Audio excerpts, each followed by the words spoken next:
What is up, you beautiful bastards? Let's talk about another. Let's talk about another. Welcome to another edition of Wrestling Talk. This is where I sometimes have a guest on, or let's just talk about wrestling in general. The state of wrestling is weird. We have WWE is pulling NXT wrestlers. Everything is done from Florida. There was a case. Renee Young got tested positive because they let people in they shouldn't have. They were flying people in. She is now recovered, so that's good. Unfortunately, her parents tested positive too.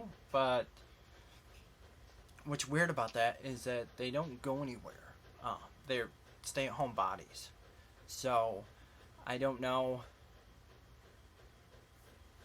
Which probably means they get their food delivered. I'm assuming, I'm not saying.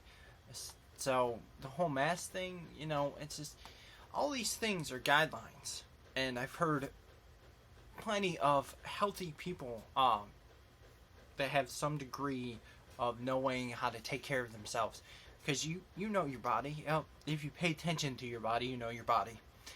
And I really don't understand. I'm getting off on a tangent.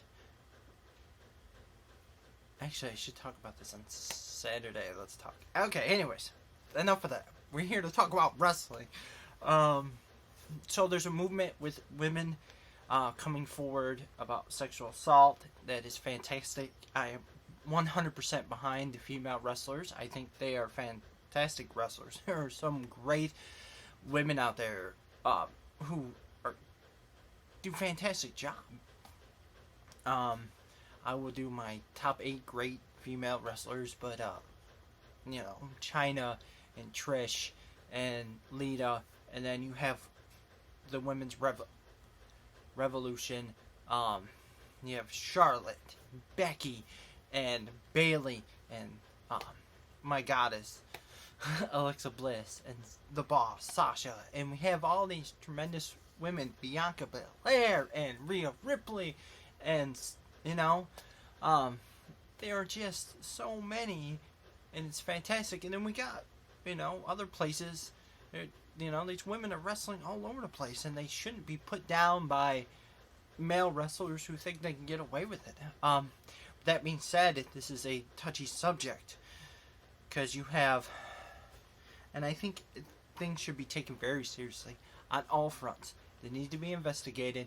There need to be a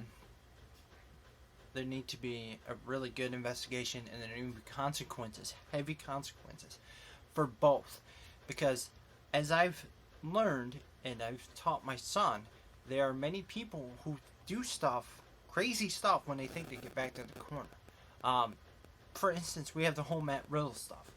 He says he had an affair. He said that he called it off and blocked her, and that's why she is scorned. I have seen people, I'm not going to say females or males, because I've seen people do it. I've seen people be scorned. I've had those allegations at me weren't even close to being true. So one time, I get that out of there. So yeah, I know what it's like to be on the receiving end of something that's not true. And again, I know how people can perceive things that are that when they're hurt or upset, they let their emotions get the best of them, and they try everything. I'm not saying I'm on Matt Riddle's side or against him. I'm just saying due process. Everything needs to be done, and it's a little harder with these allegations because it ultimately is he said, she said. So it's just a little hard, and it needs to have a structure where women or men can feel safe to talk about this stuff, to present itself, and to go over the facts. So that's that. I'm not sure about the state of wrestling right now because of the fan shortage. Fans are 100%, probably like 50 to 75% of why wrestling is so great. CM Punk once said, that he can watch a sports game with no fans, but not wrestling. Wrestling's entertainment. I get what he's saying. I can watch a whole football game with no fans because usually I can't hear the fans anyways over my screaming. But with wrestling, it's a little different. The crowd gets it going like a hot tag. How does that make any sense? Nobody's there. You're not gaining energy from, the hot tag comes from the energy from the crowd. It's like it's adrenaline rush from the cheers. So it's a little awkward right now, but I am covering it. I will continue to cover it because I do love wrestling. I screwed up my week this weekend, put a top 8 when I was supposed to do Raw review, so I'll do all that stuff next week.